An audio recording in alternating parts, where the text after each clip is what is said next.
ओम श्री परमात्मने नमः। यथार्थ गीता अध्याय 6 श्लोक 25 और 26।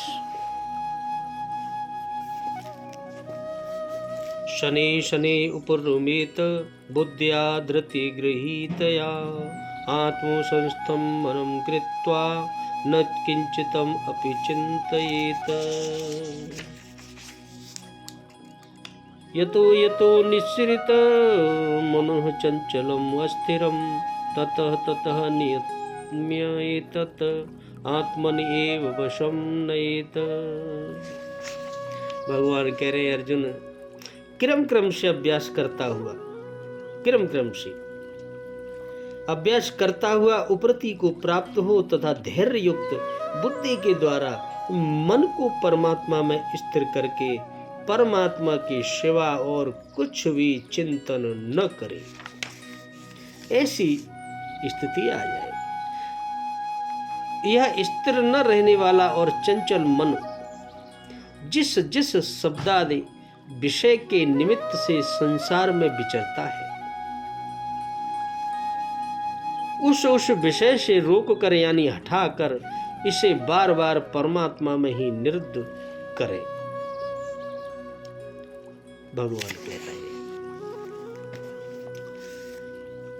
हैं क्रम से अभ्यास करता हुआ उपरामता को प्राप्त हो जाए, चित्त का निरोध और क्रम से विलय हो जाए, तदनंतर वह धैर्य युक्त बुद्धि द्वारा मन और परमात्मा में स्थित करके मन को परमात्मा में स्थित करके अन्य कुछ भी चिंतन न करे, निरंतर लगकर पाने का विधान है। निरंतर लगा रहेगा जब ही मिलेगा, यही एक विधान है। किंतु आरंभ में मन लगता नहीं। इसी पर भगवान कह रहे हैं यह स्थिर न रहने वाला चंचल मन जिस जिस कारण से सांसारिक पदार्थों में विचरता है, ये चंचल मन जिन कारणों से संसार के विचरता है, उससे इसे बार बार रोक कर अंतर आत्मा में ही निरुद्ध करें। प्राय लोग कहते हैं कि मन जहां भी जाता है जाने दो, प्रकृति में ही तो जाएगा, और प्रकृति भी उस ब्रह्म के ही अंतर्गत है। प्रकृति में विचरण करना ब्रह्म के बाहर नहीं है, ब्रह्म के बाहर नहीं है। किंतु श्री कृष्ण के अनुसार यह गलत है। गीता में इन मान्यताओं का किंचित भी स्थान नहीं है। श्री कृष्ण का कथन कहे कि मन जहां जहां जाए, जिन माध्यमों से जाए, उन्हीं माध्यमों से रोककर परमात्मा में ही लगावे। मन का निरोध संभव है। इस निरोध का परिणाम ही आगे क्या होगा वो बताएंगे।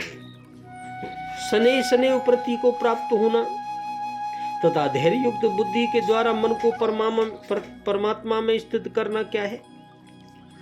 पिछले श्लोक में मन के द्वारा इंद्रियों को बाह्य विषयों से सर्वथा हटा लेने की बात कही गई, परंतु जब तक मन विषयों का चिंतन करता है तब तक न तो वह परमात्मा में अच्छी तरह एकाग्र हो सकता है और न वह इंद्रियों को भलीभांति विषयों से खींच सकता है। विषय चिंतन करना मन का अनादिकाल से अभ्यास है। उसे चिर अभ्यस्त विषय चिंतन से हटाकर परमात्मा में लगाना है। मन का यह स्वभाव है कि उसका जिस वस्तु में लगने का अभ्यास हो जाता है उसमें वह तदाकार हो जाता है, उससे सहज ही हटना नहीं चाहता। उसको हटाने का उपाय है पहले के अभ्यास से विरुद्ध नया तीव्र अभ्यास करना और कभी न ऊबने वाली, लक्ष्य के निश्चय पर दृढ़ता से डटी रहने वाली धीरज भरी बुद्धि के द्वारा उसे फुसला कर डांट कर रोक कर और समझा कर नए अभ्यास में लगाना। किसको? मन को।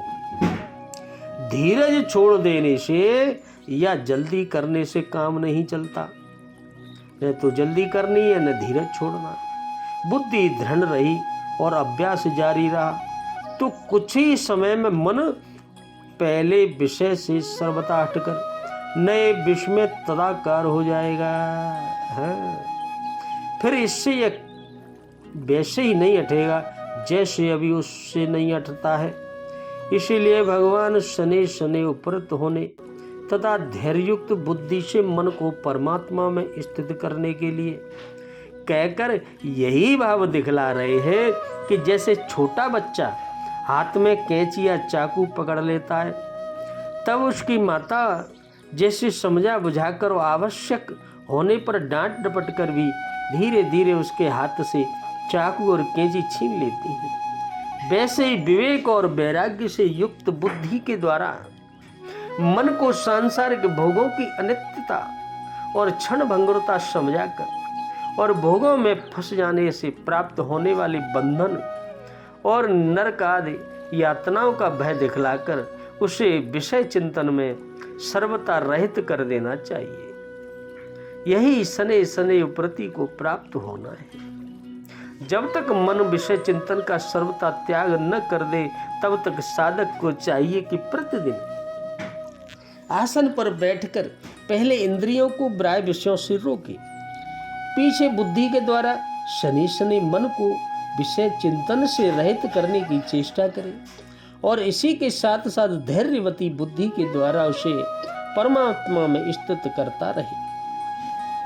परमात्मा के तत्व और रहस्य को न जानने के कारण जिस बुद्धि में स्वाभाविक ही आसक्ति, संशय और भ्रम रहते हैं, वह बुद्धि न स्थिर होती है और न धैर्यवती ही होती है। और ऐसी बुद्धि अपना प्रभाव डालकर मन को परमात्मा के ध्यान में स्थिर भी नहीं कर सकती, किंतु सत्संग द्वारा परमात्मा के तत्व और रहस्य को समझकर जब बुद्धि स्थिर हो जाती है, तब वह दृश्य वर्ग को विषय न करके परमात्मा में ही रमण करती है।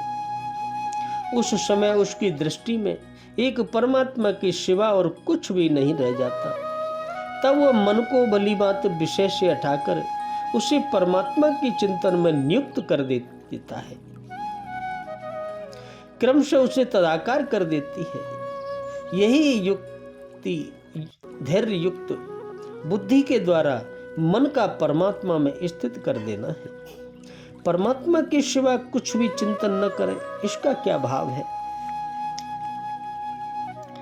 मन जब तक परमात्मा में निरुद्ध होकर सर्वथा तद्रूप नहीं होता, अर्थात जब तक परमात्मा की प्राप्ति नहीं हो जाती, तब तक मन का ध्येय वस्तुओं में परमात्मा में ही निरंतर लगे रहना निश्चित नहीं है। इसीलिए तीव्र अभ्यास की आवश्यकता होती है। अतः भगवान का यह भाव प्रतीत होता है कि साधक जब ध्यान करने बैठे और अभ्यास के द्वारा जब उसका मन परमात्मा में स्थिर हो जाए, तब फिर ऐसा सावधान रहे कि जिसमें मन एक क्षण के लिए भी परमात्मा से हटकर दूसरे विषय में न जा सके। साधक की यह सजगता अभ्यास की दृढ़ता से बड़ी सहायक होती है। प्रतिदिन ध्यान करते करते ज्यों ज्यों अभ्यास बढ़े, त्यों ही त्यों मन को और भी सावधानी के साथ कहीं न जाने देकर विषय रूप से विशेष काल तक परमात्मा में स्थित रखे।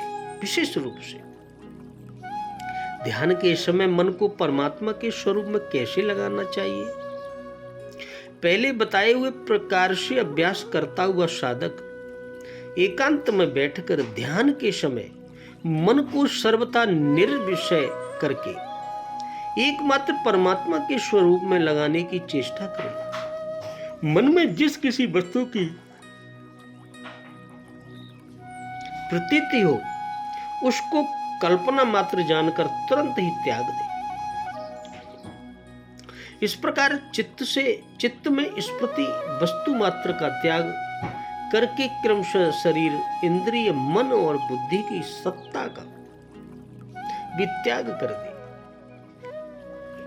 शरीर, इंद्रिय, मन और बुद्धि की सत्ता का भी त्याग कर दे। शव का अभाव करते करते जब समस्त दृश्य पदार्थ जो भी दिख रहा है, सभी पदार्थ चित्त से निकल जाएंगे, तब शव के अभाव का निश्चय करने वाली एकमात्र वृत्ति रह जाएगी।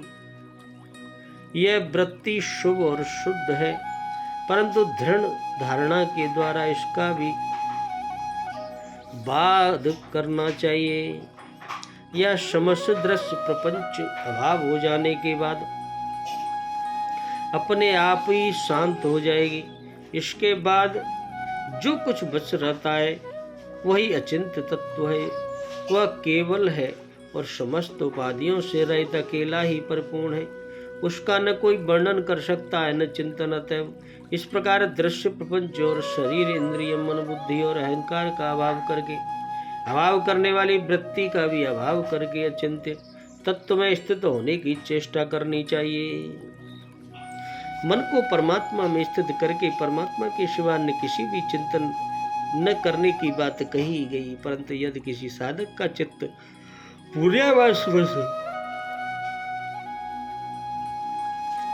पुराने अभ्यास के वश बलात् विषयों की ओर चला जाए तो उसे क्या करना चाहिए?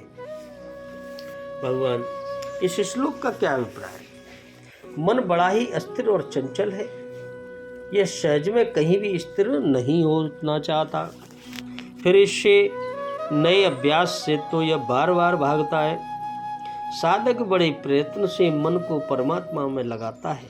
वह सोचता है कि मन परमात्मा में लगा है, परंतु क्षण भर के बाद ही देखता है तो पता चलता है कि मालूम वह कहाँ कितनी दूर चला गया।